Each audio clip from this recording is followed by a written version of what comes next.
हंसा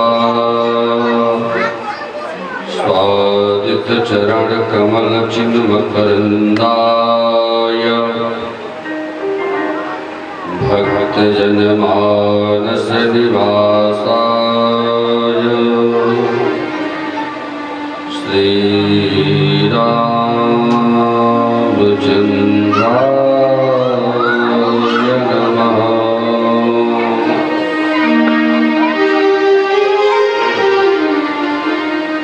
माता रामो मत्पिता रामचंद्रः स्वामी रामो मत्सखा रामचंद्रः सर्वस्व मे रामचंद्रो दयालु नान्यं न जाने नैव जाने न जाने। श्री सीतानाथ समारंभा रामानंदार्य मध्यमा अस्मदाचार्य पर्यन्तां वन्दे सद्गुरु परम्परां। ध्येयं सदा परिभवघ्नमभीष्टदोहम् तीर्थास्पदं शिवविरञ्चिनुतं शरण्यं भेद्यार्तिहं प्रणतपालभवाब्धिपूतं वन्दे महापुरुषते चरणारविन्दम्।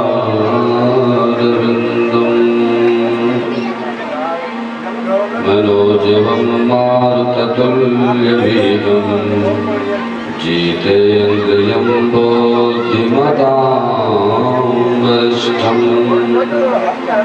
वातात्मजं वानरयोतमभ्यं श्रीरामदूतं शरणं वसन्तं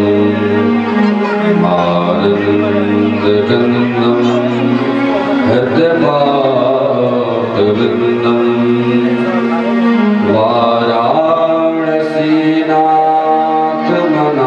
वाराणसीनाथमनाथनाथं श्रीविश्वनाथं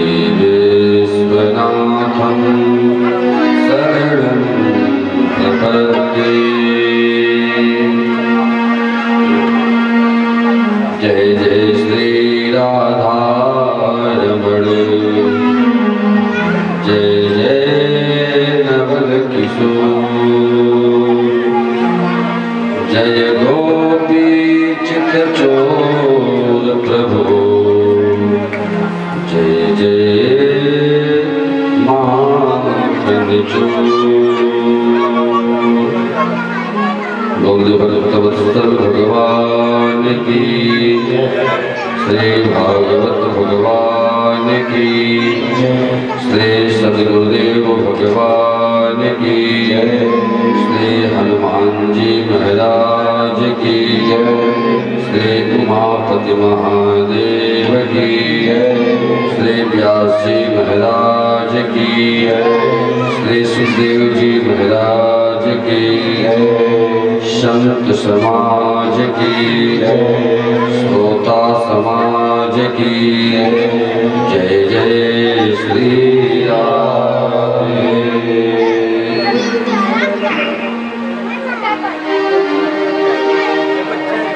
परम मंगल में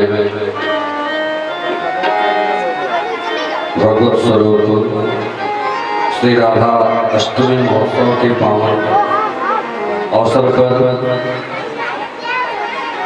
श्रीमद् भागवत कथा या ज्ञान यज्ञ में अकारण करुणा वाले पीताम्बरधारी लीला बिहारी श्री बांके बिहारी जी की वांगमय प्रतिमूर्ति श्री भागवत भगवान जी, श्री हनुमान जी महाराज, बाबा विश्वनाथ जी, सद्गुरुदेव भगवान सबके चरणों में अनंत प्रणाम करते हुए कथा पंडाल में उपस्थित समस्त वैष्णव रसिकजन, श्रोतागण, आयोजन मंडल, हनुमान भजन मंडल की समस्त पदाधिकारीगण, संगीत की समस्त मर्मज्ञजन और बड़े सुचारू रूप से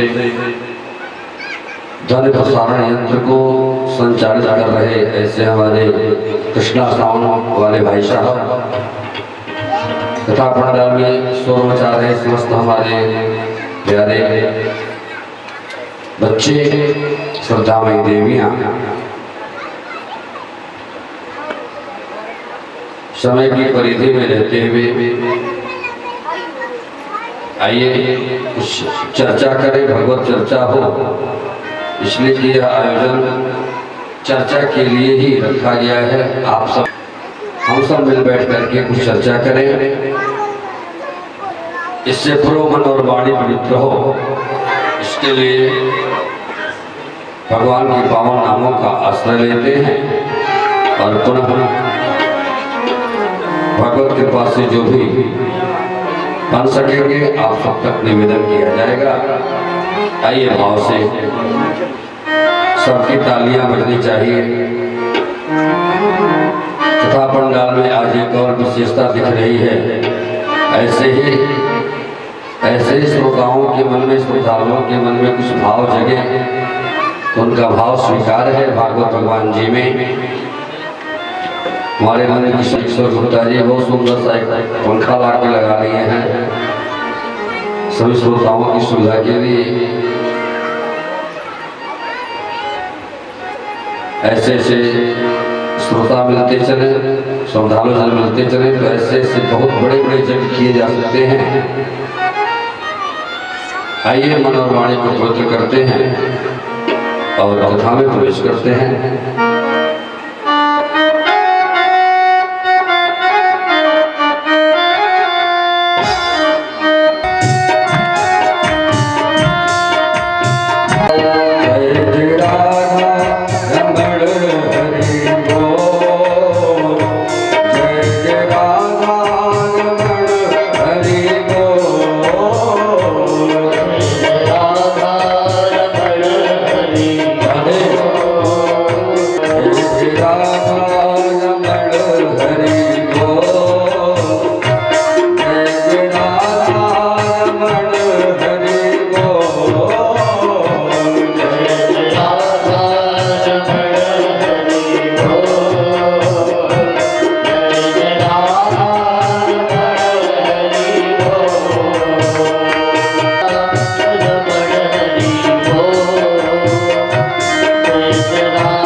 यह आत्मा जब शरीर से निकल जाती है और पुनः दूसरे शरीर को जाके धारण कर लेती है, तो फिर हम कर्मकांड किसका करते हैं? उस जीवात्मा को इसकी क्या जरूरत है? यदि यह आत्मा शरीर से बाहर हुई और जाकर के पुनः एक नया शरीर धारण कर ली, तो हम आखिर पिंडदान कर्मकांड इत्यादि किसका करते हैं? उसकी क्या जरूरत है? गंभीर विषय है, चर्चा का विषय है। प्रियतमा बंधुओं, जीव जब ये आत्मा जब शरीर को त्यागती है तो तुरंत योनि नहीं पकड़ लेती, उसे उस योनि में जाने में कुछ समय लगता है। जैसा कि वेदों, स्मृतियों, पुराणों के अनुसार जो भी मिला है, जो उससे प्रमाण मिलते हैं, उसके अनुसार थोड़ा सा आपको मैं चर्चा कर दूं। वैदिक चूंकि इसलिए कहना पड़ रहा है कि आजकल कर्मकांड विषयक चर्चाएं बहुत बिगड़ चुकी हैं। कर्मकांड विषय में लोगों की रुचि अब कम होती चली जा रही है, यहाँ तक कि मनमाना कर्मकांड होते चले जा रहे हैं। जिसको जब ही मन करता है तभी अपने घर का, अपने वृद्ध का कर्मकांड करके अपने आप को जल्दी से मुक्त होना चाहता है। सज्जनों, वैदिक ग्रंथों के अनुसार ये आत्मा 5 तरह के कोष में रहती है: अन्नमय, प्राणमय, मनोमय और विज्ञानमय और आनंदमय। इन 5 कोषों में रह करके जब ये आत्मा शरीर को छोड़ती है तो मुख्य तौर पर इस आत्मा की 3 गति होती है। 3 गतियां हैं इसकी। देखिए, हमारे इस पंडाल में, कथा पंडाल में रामजान पांडे जी पिपरा कनक से चल करके आए हैं। इनके कानों में आवाज नहीं कि वहाँ कथा हो रही है, तो हम हमें आशीर्वाद देने आज पधारे हैं। बहुत बहुत भगवान की कृपा है आपके ऊपर। तो ये आत्मा की 3 गतियां होती हैं, ऊर्ध्व गति, स्थिर गति और अधोगति। 3 गतियां होती हैं आत्मा की। अब ऊर्ध्व गति क्या है? ऊर्ध्व गति हर सामान्य जीव को नहीं प्राप्त होती। जो जीव आजीवन, अब ध्यान से आप श्रवण करिएगा, ये कहने का तात्पर्य मेरा क्यों है। बार बार मैं आपको इंगित कर रहा हूं कि कर्मकांड के विषय में भ्रांतियां फैलती चली जा रही हैं और लोग मनमाना अपने घरों का कर्मकांड कर लिया कर रहे हैं। उनके कहा है 10 दिन पर, उनके कहा है 12 दिन पर, हमारे कहा है 16 दिन पर। यह एक समाज में भ्रांतियां फैली चली जा रही है। जो ऊर्ध्व गति जो जिस जीव की होती है, कैसे जीव की होती है? जो जीव आजीवन जागृत, स्वप्न, सुषुप्ति अवस्था में, जागते हुए, सोते हुए, स्वप्न में भी क्या करता है? अपने आप को साक्षी भाव मान करके निरंतर भगवान की भक्ति करता है। अपने आप को कि मैं एक साक्षी मात्र हूं, हर पल में, हर क्षण में, जागृत अवस्था में, स्वप्न अवस्था में या सुषुप्ति अवस्था में, तीनों अवस्थाओं में जो जीव अपने आप को साक्षी भाव रख करके निरंतर भगवान का भजन करता है, उस जीव को ऊर्ध्व गति प्राप्त होती है। और वह जीव ऊर्ध्व गति प्राप्त करके और पुनः देवलोक का भोग करके तब जन्म लेता है। अब आप बताइए कि जो आजीवन भगवत भक्ति किया हो, वो भी तीनों अवस्थाओं में, चारों अवस्थाओं में, मनवा ओम की नाम नदिया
चौरासी हर मन थाके, लख चौरासी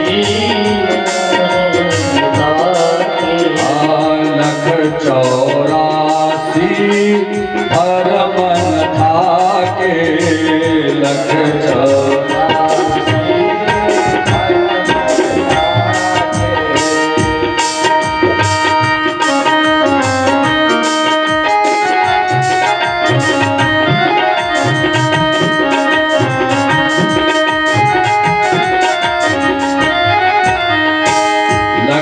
चौरासी हर मन थाके, लख चौरासी हर मन थाके,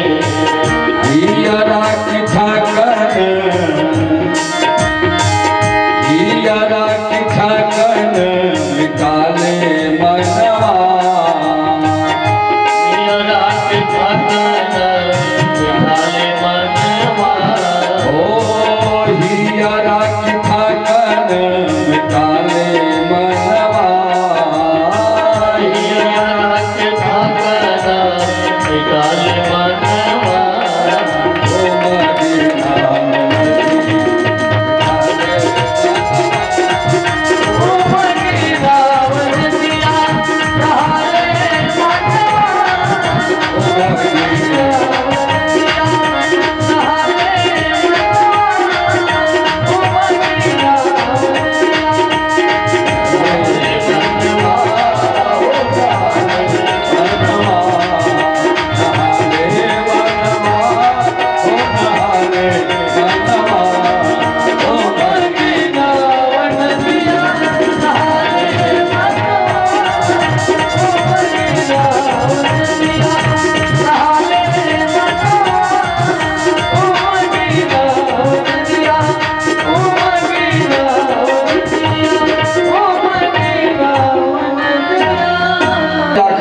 उस जीव की ऊर्ध्व गति हो सकती है।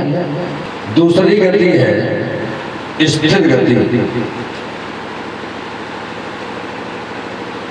ये सब ये चूंकि आप कहेंगे कि कथा हो रही है भागवत की, ये सब विषय क्यों?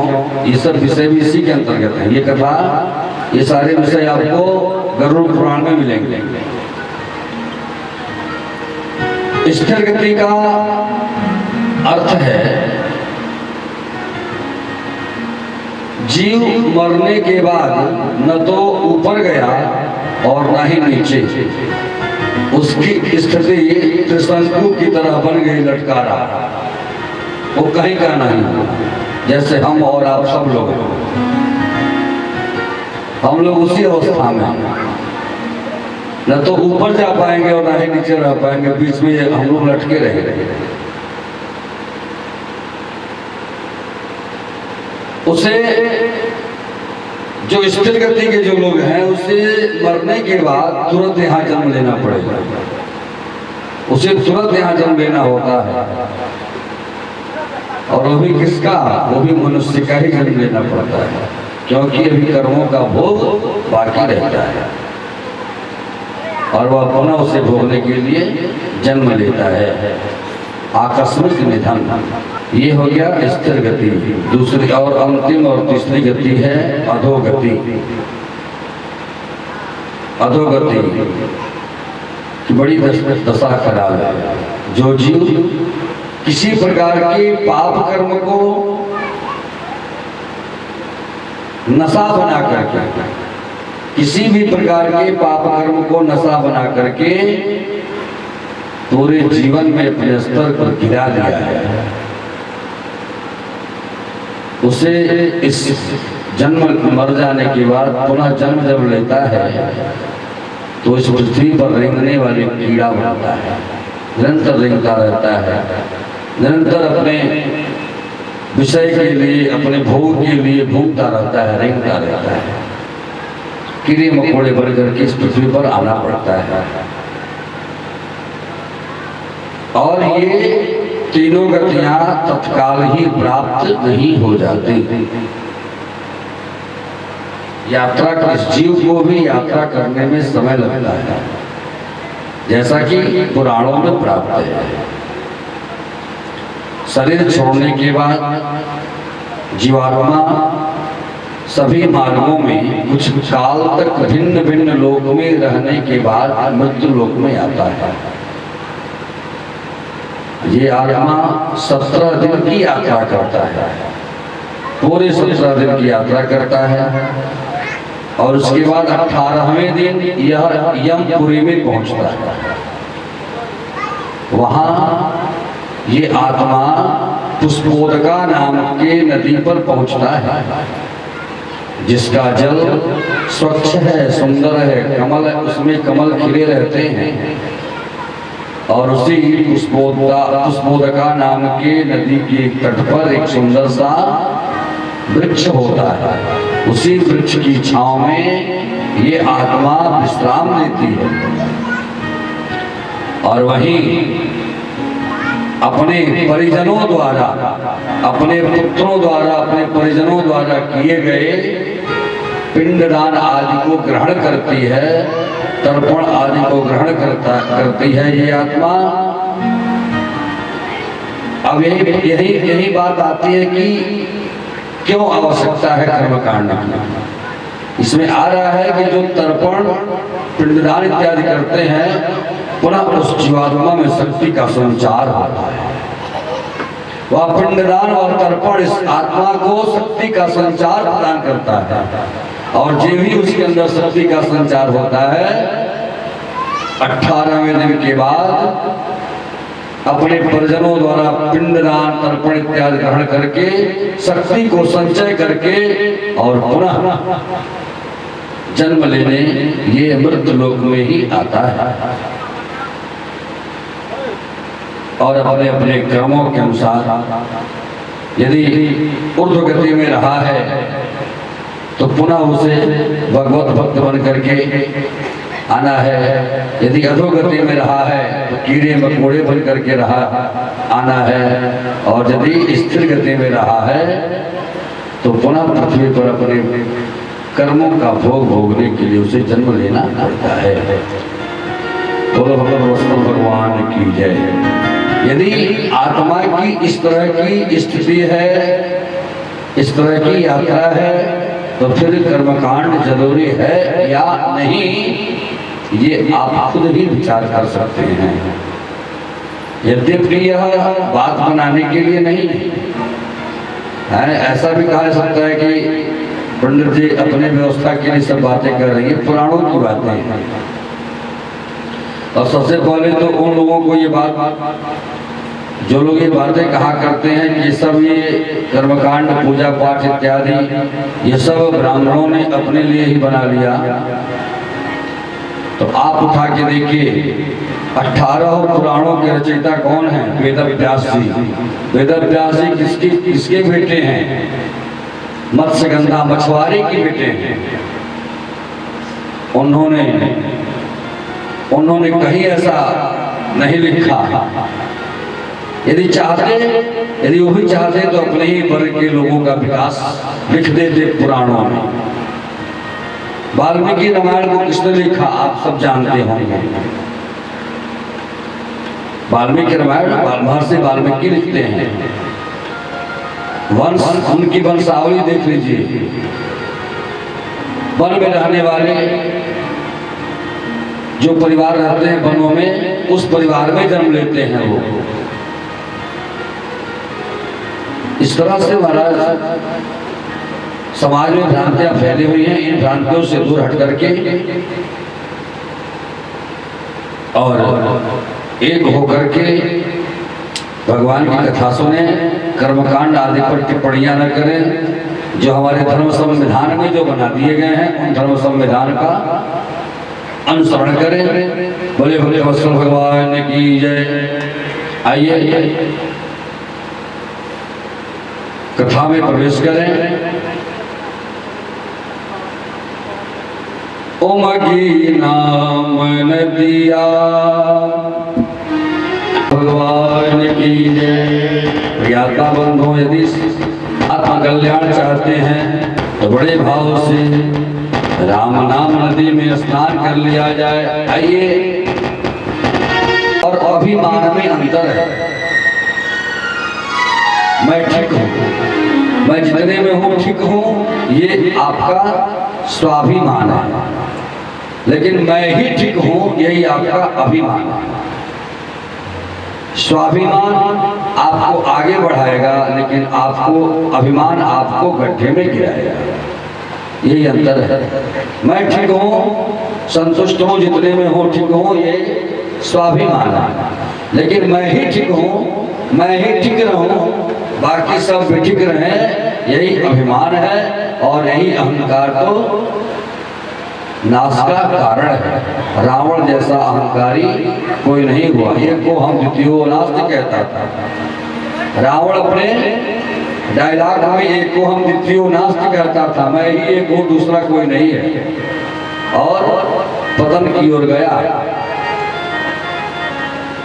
तो जिसके हृदय से ये मत्सर निकल जाए, ईर्ष्या निकल जाए, वही भगवान की कथा सुनने का पात्र है, अधिकारी है।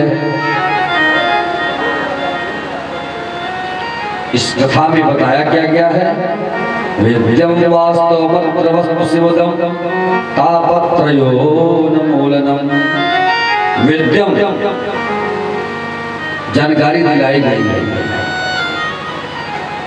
चूंकि इस तरह से कथा की शैली अपनाने का एक ही कारण है कि कथा पंडाल में सभी विद्वान श्रोता बैठे हैं, इसलिए कथा की शैली ये अपनाई जा रही है। वेद्यम ये कथा जानकारी दिलाती है, बताती है क्या? वास्तविक जीव, वास्तविक संसार और वास्तविक माया, तीनों का वास्तविक परिचय कराती है। जीव जगत और माया का वास्तविक परिचय कराती है भागवत की कथा। और जब इन तीनों का जब रहस्य पता चल जाता है, तब ये कथा क्या करती है? शिवदम आपको कल्याण देती है, कल्याण प्राप्त करती है। और तापत्रयोन्मूलनम, और आपके दैहिक, दैविक और भौतिक तीनों तापों का उन्मूलन करती है भागवत की कथा। इसलिए भगवान राम के लिए, भगवान श्री कृष्ण के लिए, भगवान विष्णु के लिए 3 की संख्या ग्रहण की गई है। चरणामृत जब आप लेते हैं, जाएंगे किसी भी आश्रम में, तो चरणामृत आपको दिया जाएगा। 3 बार चरणामृत दिया जाता है। यदि आपको कोई 2 बार देता है तो उसे 2 बार चरणामृत मत दीजिए, 3 बार दीजिए। 3 बार का मतलब है दैहिक, दैविक, भौतिक तीनों तापों का जो उन्मूलन करता है। 2 बार चरणामृत लेंगे तो ही ताप आपके खत्म होंगे। 3 बार लीजिए चरणामृत और अपने दैहिक, दैविक, भौतिक तीनों तापों का उन्मूलन कराइए।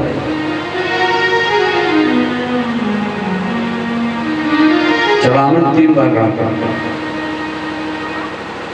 इसके पीछे यह भी एक राज है, रहस्य।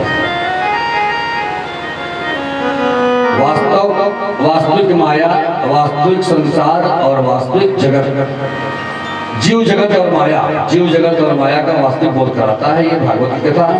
और जब ये हृदय से जब मत्सर निकल जाता है, ईर्ष्या निकल जाती है, तब होता क्या है? तब होता है भगवान तुरंत आपके हृदय में समाहित हो जाते हैं। सत्यो हृदय अवरुद्धते यत् पृथ्वी शुश्रूषणात्। भगवान स्वयं आपके हृदय में प्रविष्ट कर जाते हैं। भगवान का स्वरूप, हमारे कन्हैया का स्वरूप क्या है? टेढ़ा है। टेढ़ा स्वरूप आपके सहज हृदय में समा जाता है, और जब समा जाता है तो वो निकलने से भी नहीं निकलता। और भगवान जब किसी को एक बार पकड़ लेते हैं तो इतना जल्दी नहीं छोड़ते, उसका कल्याण करके ही छोड़ते हैं।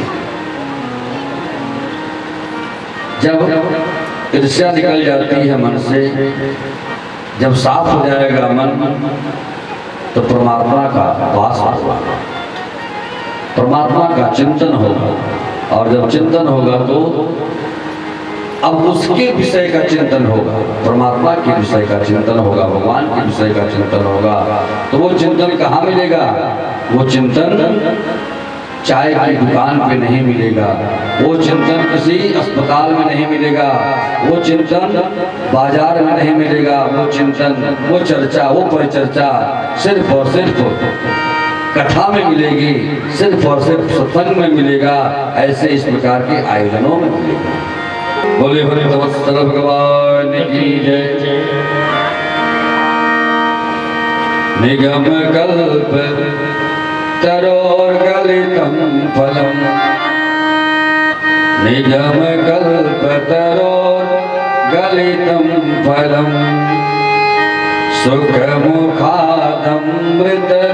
संयुतं, पिबत भागवतं रसमालयम्, मुहुरहो रसिका भुवि भावुका, मुहुरहो रसिका भुवि भावुका।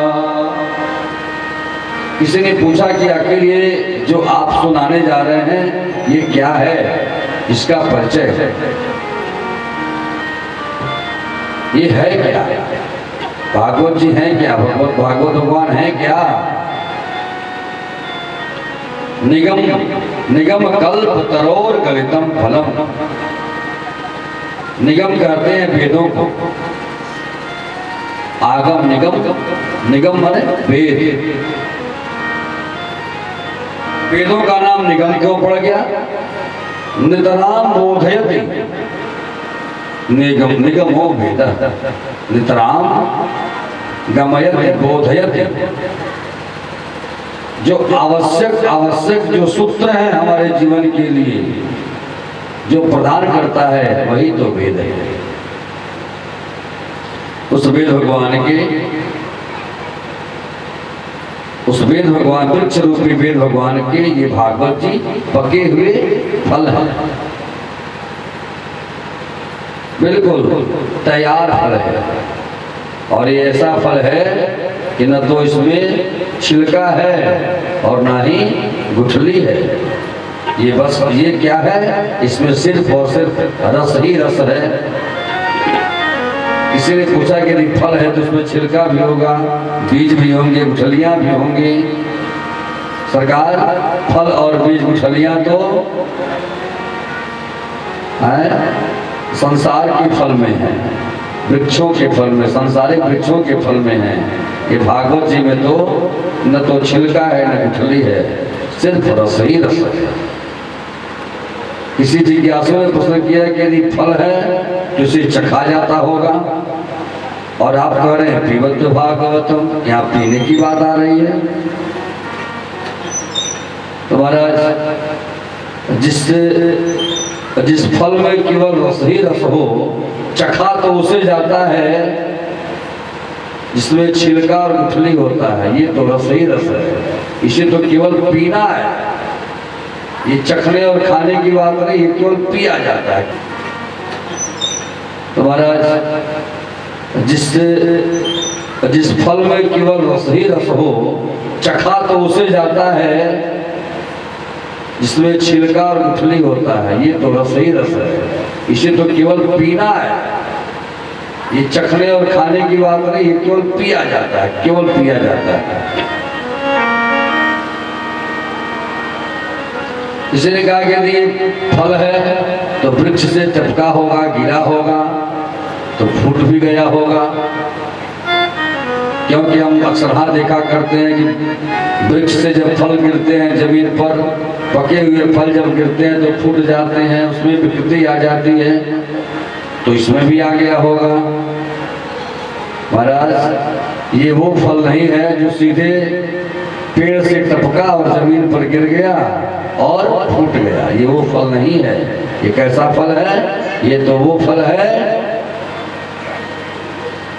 श्री हरि विष्णु जी से ब्रह्मा जी को मिला, ब्रह्मा जी ने नारद जी को दिया, नारद जी ने व्यास जी को दिया और व्यास जी ने श्री सुखदेव जी को दिया, श्री सुखदेव जी ने राजा परीक्षित को दिया और परीक्षित के बाद सूत सौनक आदि ऋषियों के माध्यम से ये भागवत हमारे और आपके बीच में विराजमान है। बोलो भागवत भगवान की जय। वो फल विकृत होता है जो सीधे जमीन पर गिरता है, ये सीधे जमीन पर नहीं आया। कैसे आया? शिष्या रूप पल्लव परंपराया शनैर खंडा मेवावतीर्ण न तुच्छ निपातेन स्फोटितम। या गुरु शिष्य परंपरा के माध्यम से ये फल हमारे और आपके बीच में आया, इसलिए इसमें कहीं भी कोई विकृति नहीं आई, कहीं भी कोई विकृति नहीं आई। रामचरितमानस की चौपाइयों पर लोग टिप्पा टिप्पणियां कर लेते हैं। आज के परिवेश में टिप्पणियां हो रही है रामचरितमानस की चौपाइयों पर, लेकिन किसी की हिम्मत हो तो भागवत जी में अपनी टिप्पणी करके दिखा दिया। पूरी व्यासपीठ से यह दावा दिया जा रहा है, किसी की हिम्मत हो तो भागवत जी में टिप्पणी करके दिखा दिया। इसमें कहीं से कोई विकृति है ही नहीं। रामचरितमानस तो अपने आप में पवित्र ग्रंथ है। लोगों की दृष्टि बिगड़ गई है तो क्या किया जाए। बोले भक्तवत्सल भगवान की जय।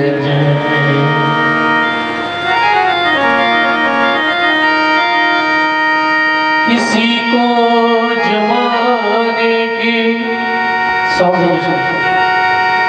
दौलत मिली है, किसी को जमाने की हुकूमत मिली है। मैं अपने कान्हा पर कुर्बान हो जाऊं, मुझे अपने कान्हा की चौखट मिली है।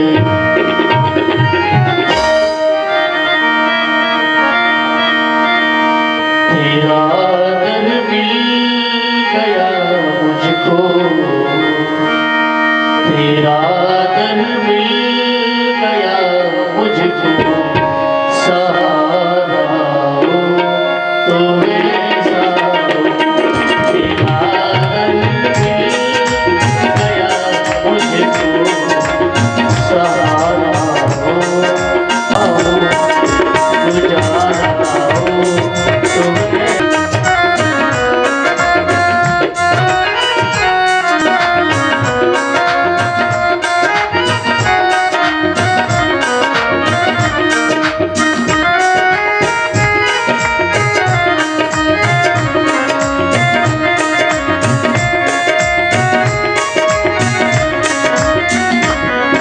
कब कथा में जाएंगे तब जानेंगे, संतों के बीच में जाएंगे तब जानेंगे।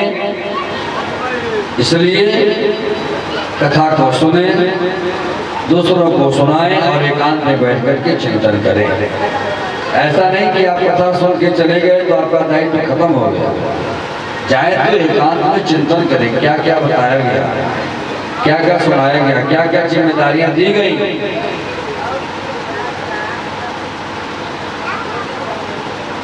राजा परीक्षित ने कहा कि महाराज मुझे जल्दी कोई उपाय बताइए। श्री सुखदेव जी ने कहा क्यों घबराए हो, खड़वांग ने तो मुहूर्त मात्र में मुक्ति पाई। खड़वांग ने, राजा खड़वांग ने तो एक मुहूर्त में मुक्ति पाई। तुम्हारे पास तो 7 दिन का समय है। हर जीव के पास समय है। हम झूठ बोला करते हैं कि हमारे पास समय नहीं है। ऐसा झूठ आप हमसे और आपसे नहीं बोलते, ऐसा झूठ आप परमात्मा से बोल रहे हैं, ईश्वर से बोल रहे हैं। यदि कोई कहे कि मेरे पास समय नहीं है साधना करने के लिए, तो वो सीधे झूठ बोल रहा है। परमात्मा ने आपको समय दिया है, क्या तब समय होगा, तब समय होगा जब ये श्वासें रुक जाएंगी, वो समय होगा ना आपके लिए, समय बहुत है हमारे लिए। श्री सुखदेव जी कहते हैं कि खड़वांग ने तो मुहूर्त मात्र में मुक्ति पाली, तुम्हारे पास तो 7 दिन है। राजन, एक आसन में बैठो, जितना हो सके उतना देर बैठो। शरीर तुम्हारा है, अपने शरीर को स्वस्थ रखते हुए, शरीर का देखभाल करते हुए आसन में बैठे, मनन करें, चिंतन करें, जितना देर हो सके उतना देर बैठे। मैं प्रभु का हूँ, प्रभु हमारे हैं, ऐसे चिंतन को करें, ऐसे भाव को लगाएं। गोविंद के कमलवत पाद पद्मों का स्मरण करें, चिंतन बना के रखें, भगवान की कथा को सुने, स्मरण करते रहें। श्री सुखदेव जी ने एक आध उपमा बताई है कि इन लोगों को भगवान की कथा नहीं भाती। स्वविडबराः उष्ट्रैः उष्ट्रखरैः संस्कृतः पुरुषः पशुः। कुछ उपमा बताया है सुखदेव जी ने कि इनको कथा नहीं भाती। किनको? कैसे लोगों से? कैसे लोगों को? पहली उपमा दिया श्वान। श्वान, श्वान माने आप सब जानते हैं, इतना संस्कृत तो आप जानते ही जानते हैं। नहीं जानते हैं श्वान माने? जानते हैं ना भाई, समझाया तो, लेकिन पुरुष वर्ग को जानते ही नहीं। श्वान माने होता है कुत्ता। कुत्ते के आचरण वाले व्यक्ति को भगवान की कथा नहीं भाती। कुत्ता का आचरण क्या है? कुत्ते का आचरण ये है कि रोटी के टुकड़ों के लिए भौं भौं किया करता है। एक टुकड़ा रोटी के लिए आपस में लड़ जाता है। ऐसे विचारधारा के लोगों को भगवान की कथा नहीं भाती।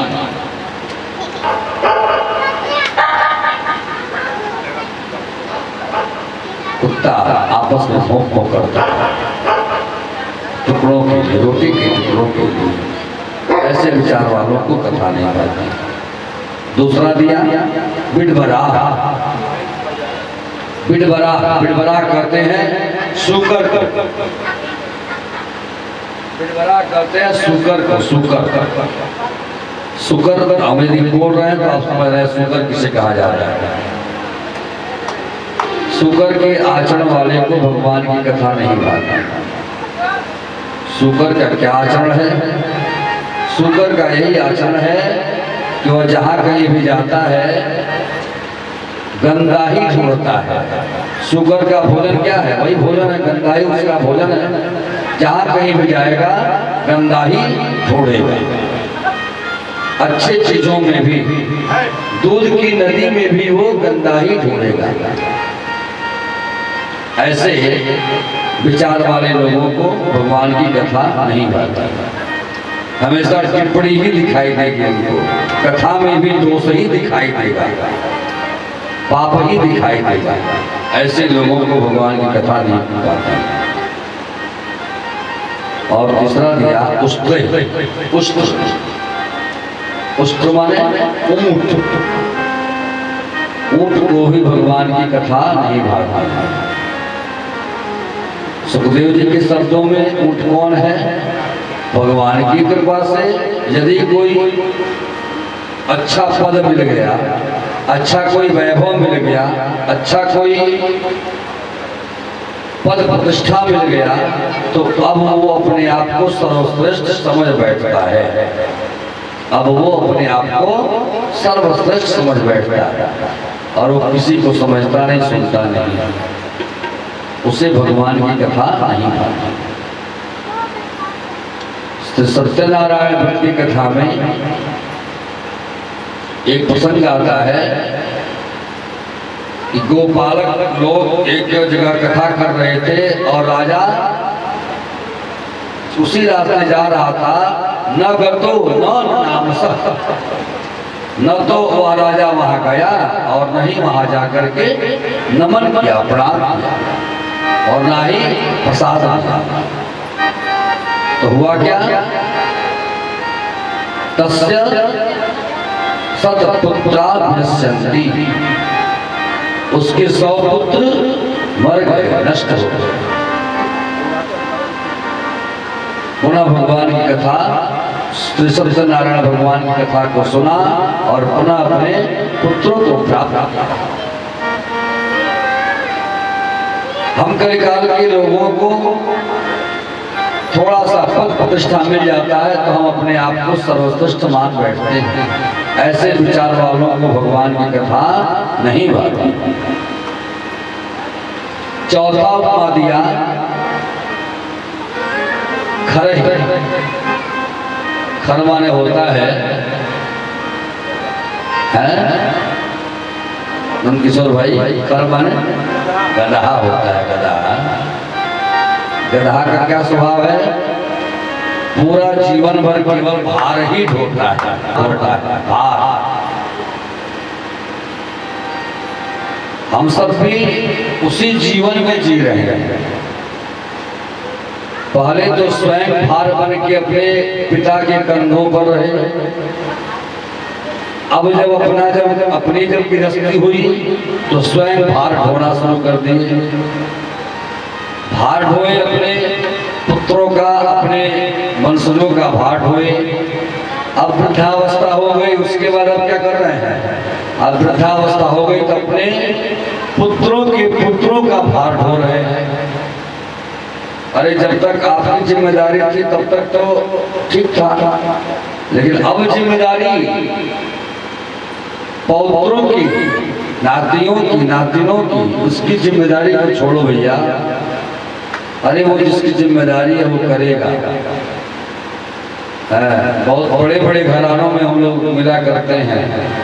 एक परिवार तो ऐसा है, अपने ही अगल बगल में 8-10 किलोमीटर के एरिया में एक परिवार तो ऐसा है जिसके यहाँ जब भी मुलाकात होती है उससे हम कहते हैं कथा आप सुन लीजिए, ना तो हमारा नाती के नौकरी लग जाए, ना तो हमारा नतनी के ब्याह हो जाए, बड़ा खर्चा हो ब्याह, नतनिया ब्याह हो जाए, तनी यही बाबू के नौकरी लग जाए, नाती के नौकरी लग जाए।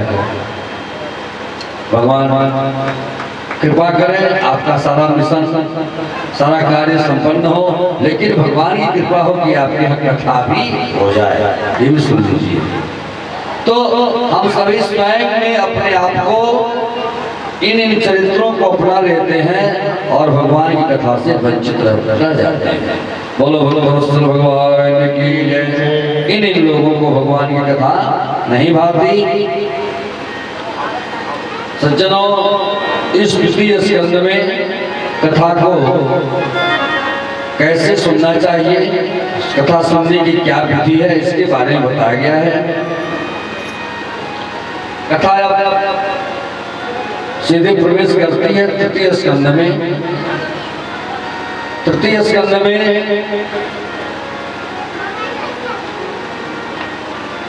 चूंकि 12 स्कंद है, 12 स्कंद के अपने अपने नाम है, संज्ञा है। पहले स्कंद का नाम दिया अधिकारी। कथा सुनने का अधिकारी कौन है? जीव अधिकारी कब बनता है? और जब जीव अधिकारी बन जाता है तब सदगुरु इस जीव को साधन देते हैं। द्वितीय स्कंद साधन है। साधन क्या है? हमारा उठना बैठना, कहाँ जाना है, क्या हमारा साध्य है, क्या हमारा साधन है, इसके बारे में जानना, यही है साधन। दूसरा स्कंद साधन हुआ। तीसरे स्कंद का नाम है सर्ग। सर्ग होता है सीढ़ी, सोपान, रास्ते।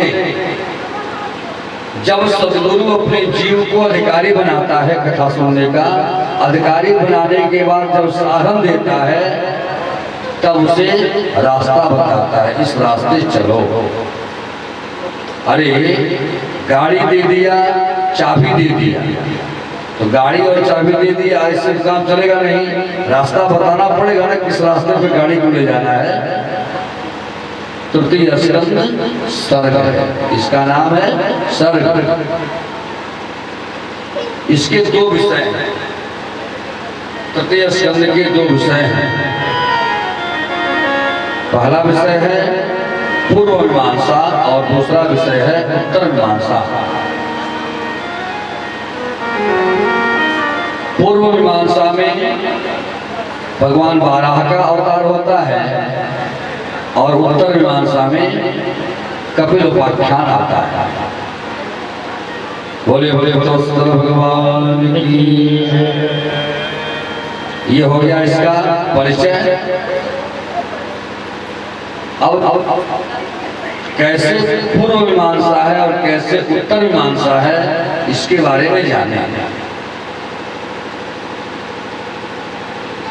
मैंने कल भी कहा कि आपको कुछ न कुछ कथा में नई बात मिलेगी जरूर।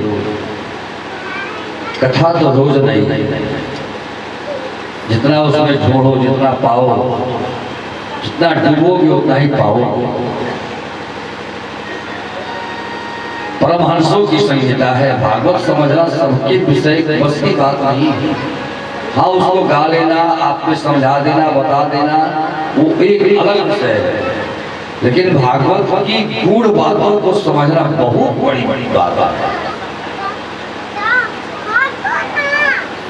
राजा परीक्षित ने श्री सुखदेव जी से कहा कि महाराज, मैंने सुना है मेरे वंश, मेरे पूर्वज में एक विदुर जी का नाम आता है, तो मैं सुनना चाहता हूँ कि विदुर जी का क्या चरित्र था। सुना है कि विदुर जी बड़े भगवान के भक्त थे। ऐसा प्रश्न करने पर विदुर चरित्र का निवेदन करते हैं। एक समय आया, महाभारत काल चल रहा था, हस्तिनापुर में बंटवारे का झगड़ा चल रहा था।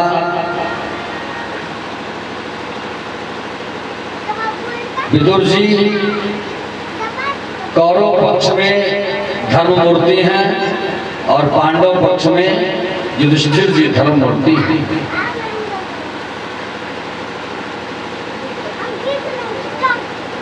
अंतर इतना ही है, कौरव पक्ष में जो धर्ममूर्ति हैं वो कौरवों के अनुसार चलते हैं और पांडव पक्ष में जो धर्ममूर्ति युधिष्ठिर हैं, पांडव उनके अनुसार चलते हैं। यहाँ पर एक बात समझने की, धर्म को अपने अनुसार न चलाए, धर्म के अनुसार स्वयं को चले। धर्म को अपने अनुसार चलाएंगे तो कौरव वंश का नाश होगा। धर्म के अनुसार स्वयं को चलेंगे तो पांडवों की तरह कठिन परिस्थितियों में जीवन को जीते हुए जीवन को जीत लेंगे, साम्राज्य को प्राप्त कर लेंगे, जीत लेंगे। यही अंतर है। यद्यपि विदुर जी स्वयं के धर्मराज है, धर्मराज है। एक छोटी सी भूल के कारण उन्हें दासी पुत्र बनकर के हस्तिनापुर में जन्म लेना पड़ा और कुरु वंश की धर्मनीति पर अपने आप को रहना पड़ा। विदुर जी के बारे में बात आती है, पूर्व जन्म में विदुर जी क्या है, स्वयं धर्मराज है। एक छोटी सी गलती, एक ऋषि थे,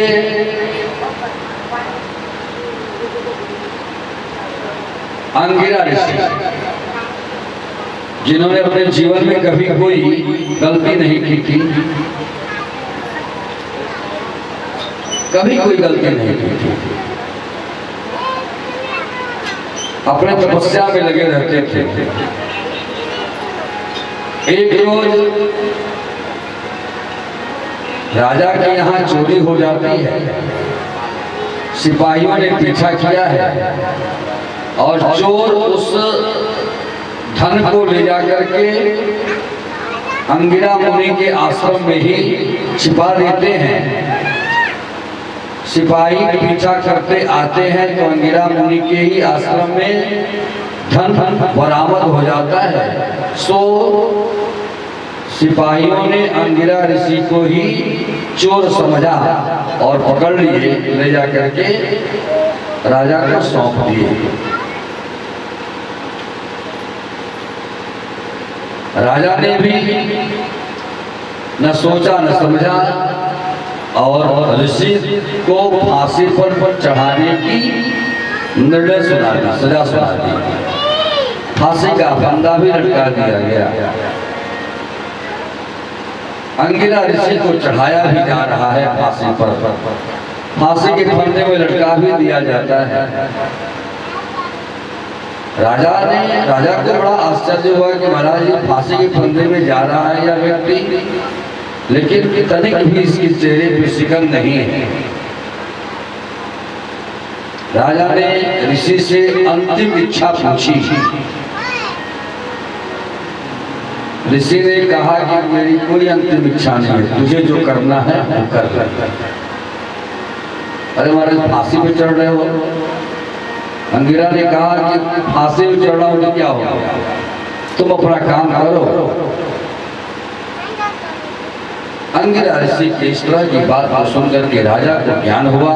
फांसी के फंदे से उतारते हैं, अंगिरा ऋषि को परिचय पूछते हैं। अंगिरा ऋषि ने अपनी सारी बात बता दी। राजा को बड़ा पश्चाताप हुआ और राजा ने ऋषि को छोड़ दिया।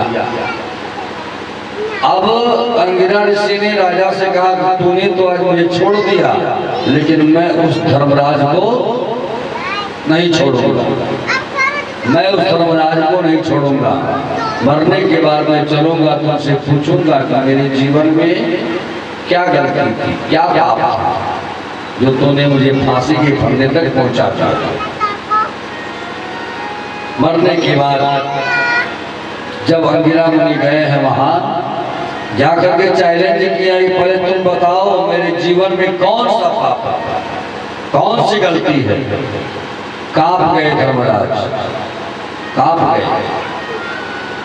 पूरा उनका खाता भाई पूरा रजिस्टर खंगाल दिया गया।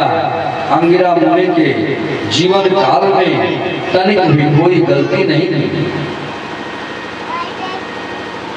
अब दंड तो मिला था, भाई कुछ न कुछ करना पड़ेगा। तो भाई अधिकारियों के कलम में पावर है। उठाया कलम और धीरे से उस रजिस्टर में कहीं कोई कोना खाली था और वहीं अंकित कर दिया। भारत देश है मेरा, ओ भारत देश है मेरा, जहाँ डाल डाल पर सोने की चिड़िया करती है बसेरा। ओ भारत देश मेरा, ओ भारत देश मेरा, जहाँ सत्य अहिंसा और धर्म का पग लगता तेरा। ओ भारत देश मेरा, ओ भारत देश मेरा।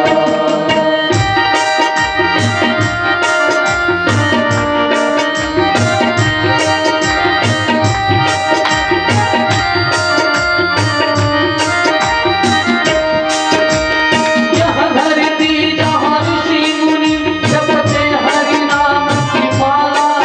हरि ओम, हरि ओम, हरि ओम, हरि ओम। हनुमान की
का परिचय है। एक रोज हस्तिनापुर में बंटवारे की चर्चा चल रही है। पांडवों ने मात्र 5 गांव मांगा है। दुर्योधन को 5 गांव देने में भी दिक्कत है। यद्यपि पांडव आधे के हिस्सेदार हैं। पांडवों ने मात्र 5 गांव मांगा, दुर्योधन ने वो भी मना किया है। इसी बात को लेकर के चर्चा हो रही है। एक रोज विदुर जी ने धृतराष्ट्र को समझाया है कि महाराज, पांडवों ने मात्र 5 गांव मांगा, दे देने में क्या दिक्कत है? भविष्य में कुछ घटनाएं होने वाली हैं, कुरुवंश की रक्षा हो जाती, महाभारत का युद्ध नहीं होता, मात्र 5 गांव दे दिए जाते तो मेरे समझ से महाराज इस पूरे झगड़े के मूल में आपका बड़ा पुत्र दुर्योधन ही है। अब ये बात दुर्योधन कान लगा के सुन रहा था।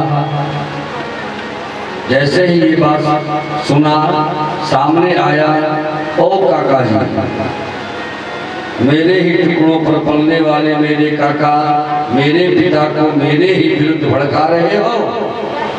तुमको मेरे राज्य में रहने का कोई अधिकार नहीं। और दुर्योधन ने विदुर जी को अपने राज्य से बाहर निकाल दिया।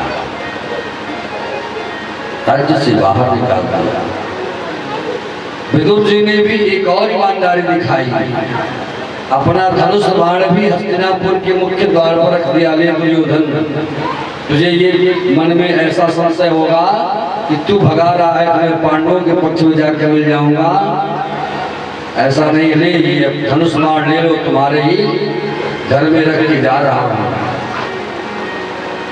आज हस्तिनापुर, जब तक विदुर जी थे हस्तिनापुर में, तब तक कोई बहुत बड़ी घटना हस्तिनापुर में नहीं हुई, कौरवों के पक्ष से भी। अभी केवल चर्चा हो रही है कि पांडवों को 5 गांव दिया जाए, न दिया जाए, दिया जाए, न दिया जाए। आज विदुर जी हस्तिनापुर से निकल रहे हैं। समझिए कि हस्तिनापुर से विदुर नहीं जा रहे हैं, हस्तिनापुर की विजयश्री जा रही है। उसी दिन अंकित हो गया, लिख दिया गया कि कौरव वंश का नाश निश्चित है, लिख दिया गया। और हमारे विदुर जी चल पड़े हैं मथुरा की ओर। रास्ते में उद्धव जी से मुलाकात हो जाती है। उद्धव जी और विदुर जी की मुलाकात होती है। दोनों अनन्य भक्त हैं भगवान के, एक दूसरे से मिलकर के दोनों बड़े प्रसन्न होते हैं। विदुर जी ने अपनी बात बताई। उद्धव जी ने कहा कि अरे आपके जीवन में जो समस्याएं हैं, इसका समाधान तो एक बहुत बड़े संत हैं, उनके पास चला जाए, उनसे सुना जाए। श्री विदुर जी को श्री उद्धव जी लेकर के चल पड़े हैं मैत्रेय महामुनि के पास। ये मैत्रेय महामुनि उस समय के, उस समकालीन दृष्टा ऋषि थे। मैत्रेय महामुनि की चर्चा, इनका परिचय भागवत जी में नहीं मिलता, लेकिन विष्णु पुराण में मैत्रेय महामुनि का चर्चा है, उनका परिचय है। क्योंकि भागवत जी में मैत्रेय महामुनि बस स्तुति स्कंद में ही आते हैं। यही एक ऐसे पात्र हैं जो इस पूरी संहिता में कहीं इनका संसर्ग नहीं मिलता, कोई संबंध नहीं मिलते। ये मैत्री महामुनि पूर्व जन्म के एक कीट योनि से जन्म लेते हैं। ये इनका जन्म, इनके माता का नाम मित्रा और पिता का नाम कौसारण। मित्रा से जन्म लेने के कारण इनका नाम पड़ गया मैत्रेय।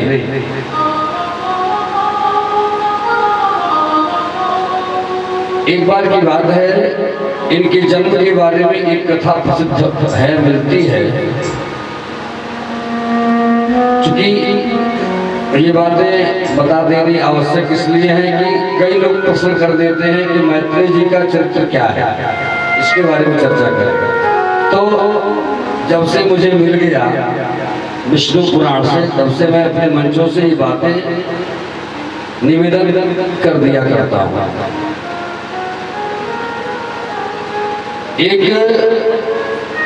एक बार व्यास जी कहीं जा रहे थे, उसी रास्ते में एक तेजी से एक सर्प जो है रास्ते को पार कर रहा था, बड़ी तेजी से। व्यास जी ने उस सर्प को रोका। अरे इतनी तेजी से क्यों पार कर रहे हो? सड़क पार करने का ये नियम नहीं है। सड़क पार करने का नियम होता है दोनों तरफ देख लें, कुछ क्षण रुके और तब आगे बढ़े। व्यास जी ने कहा कि ये सड़क पार करने का ये नियम नहीं है। उस कीड़े ने बताया कि महाराज अभी एक तेजी से एक गाड़ी आ रही है, वो गाड़ी मुझे कुचल देगी और मेरा प्राण निकल जाएगा, इसलिए मैं उससे बचने के लिए जल्दी से पार हो जाना चाहता हूँ। व्यास जी ने कहा, रे छोटा सा जीव, तुच्छ जीव, तुझे भी अपने मृत्यु से भय है, तू भी मरना नहीं चाहता। उस कीड़े ने कहा कि महाराज वो चाहे कीड़ा हो और चाहे मानव हो, जीव तो सबके अंदर है। सब तो जो जितने में है उतना ही में भारी है। अरे चींटी अपने पाँव भारी है, हाथी अपने पाँव भारी है, सबको अपना प्राण प्यारी है। व्यास जी ने कहा चलो मैं तुझे मुक्त करता हूँ। और व्यास जी ने दिव्य उपदेश किया है उस कीड़े को। गाड़ी आई है और व्यास जी के सामने ही वो कीड़ा कुचल करके मर गया है।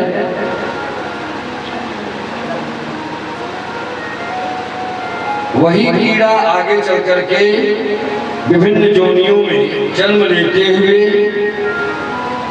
मित्रा और कौसारण के यहाँ पुत्र रूप में आते हैं ब्राह्मण कुल में। बड़े होने पर ये पराशर जी के कृपा पात्र शिष्यों में से एक है। व्यास जी के शिष्य तो अनेक हुए, वो पराशर जी के शिष्य तो अनेक हुए, लेकिन व्यास जी और मैत्रेय जी ये दोनों पराशर जी के परम शिष्य हैं। व्यास जी तो 18 पुराण भागवत के ज्ञाता बताए गए, लेकिन पराशर जी ने मैत्रेय महामुनि को श्री विष्णु पुराण का मुख्य वक्ता बनाया। यही चरित्र। ये मैत्रेय महामुनि जब हस्तिनापुर में बंटवारे की जब चर्चा चल रही थी तो उन दिनों ये भी गए थे पंचायत। मैत्रेय महामुनि भी पंचायत में गए थे। दुर्योधन को बार बार समझाने का प्रयास कर रहे हैं मैत्रेय महामुनि, लेकिन दुर्योधन मानने को तैयार नहीं है और उनकी बातों पर जंघे पर हाथ पीट करके और हंस रहा है। मैत्रेय महामुनि की बातों पर जंघे पर हाथ पीट पीट के हंस रहा है। मैत्रेय महामुनि उस सभा से उठे हैं और दुर्योधन को श्राप देते हैं, जिस जंघे को पीट रहा है वही जंघा तेरे मौत का कारण है। जंघा टूटने में मैत्रेय महामुनि का भी श्राप था। अब उसी मैत्रेय महामुनि से मुलाकात हो जाती है विदुर जी की। विदुर जी से दिव्य सत्संग होता है। मैत्रेय महामुनि उपदेश करते हैं विदुर जी को और उपदेश के क्रम में सृष्टि विस्तार की कथा सुनाते हैं। सृष्टि विस्तार की कथा में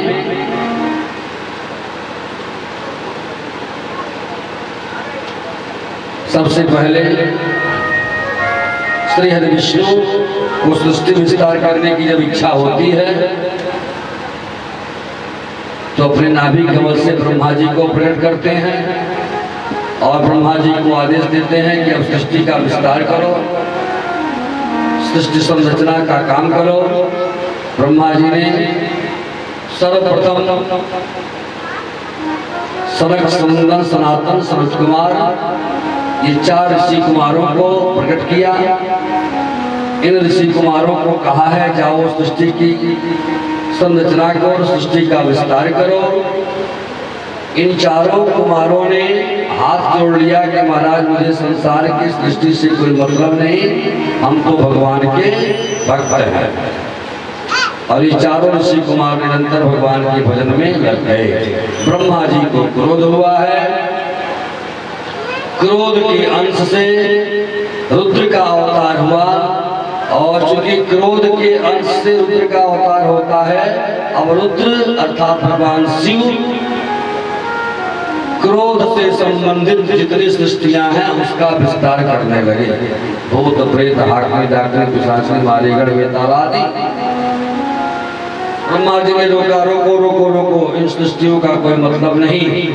भगवान भोलेनाथ कहते हैं जल्दी, अच्छा हुआ कि जल्दी आपने रोक दिया।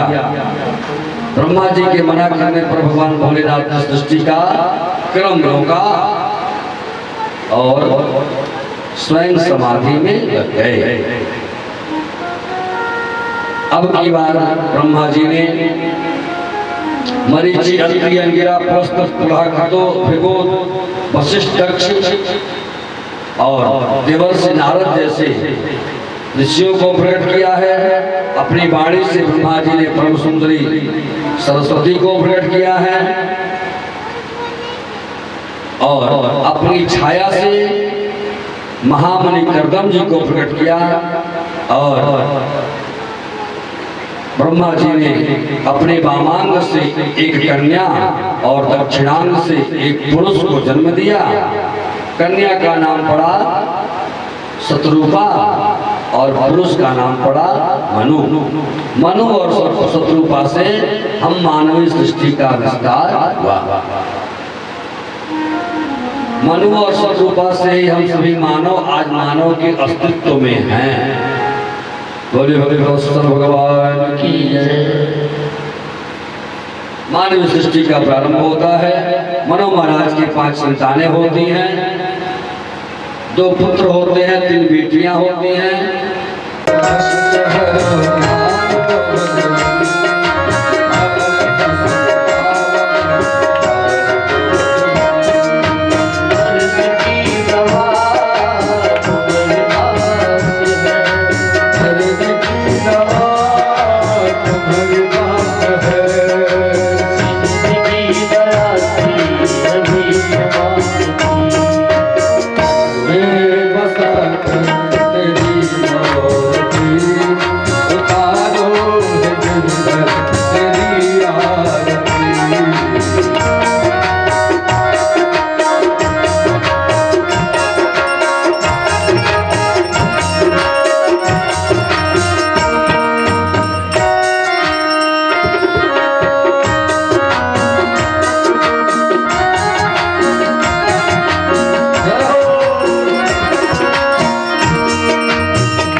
लेके जाना रे हरि का नाम थोड़ा थोड़ा लेके जाना रे हरि का नाम थोड़ा थोड़ा लेके जाना रे हरि का नाम थोड़ा थोड़ा लेके जाना रे हरि का नाम थोड़ा थोड़ा लेके जाना रे हरि का नाम थोड़ा थोड़ा लेके जाना रे हरि का नाम थोड़ा थोड़ा मंगल भवन मंगल हारी नमो सीता राम चरण रघुबोले अनुदिन गुरुकुल मात महेश भवानी थोड़ा थोड़ा थोड़ा थोड़ा थोड़ा थोड़ा थोड़ा थोड़ा थोड़ा थोड़ा थोड़ा थोड़ा लेके जाना रे हरि का नाम थोड़ा थोड़ा लेके जाना रे हरि का नाम थोड़ा थोड़ा लेके जाना रे हरि का नाम थोड़ा थोड़ा लेके जाना रे हरि का नाम थोड़ा थोड़ा लेके जाना रे हरि का नाम थोड़ा थोड़ा लेके जाना रे हरि का नाम हरि लेके जाना रे हरि का नाम थोड़ा थोड़ा लेके जाना रे हरि का नाम थोड़ा थोड़ा लेके जाना रे हरि का नाम थोड़ा थोड़ा लेके जाना रे हरि का नाम थोड़ा थोड़ा लेके जाना रे हरि का नाम थोड़ा सर्वे भवन्तु सुखिनः सर्वे सन्तु निरामयाः सर्वे भद्राणि पश्यन्तु मा कश्चित् दुःखभाग् भवेत् बोले भले वत्सल भगवान की भागवत भगवान की यज्ञ नारायण भगवान की यज्ञ नारायण भगवान की जगह स्थान की श्रोता समाज की वक्ता समाज की धर्म की धर्म की अधर्म का प्राणियों में विश्व का देश का कल्याण हो देश का समाज का प्राणियों में समाज में सद्भावना हो विश्व में सद्भावना हो विश्व में सत्य सनातन भारत देश की सत्य सनातन धर्म की मंदिरों की मर्यादा ओम नमः पार्वती पतये हर हर महादेव जय जय श्री राधे सभी आरती और प्रसाद लेकर के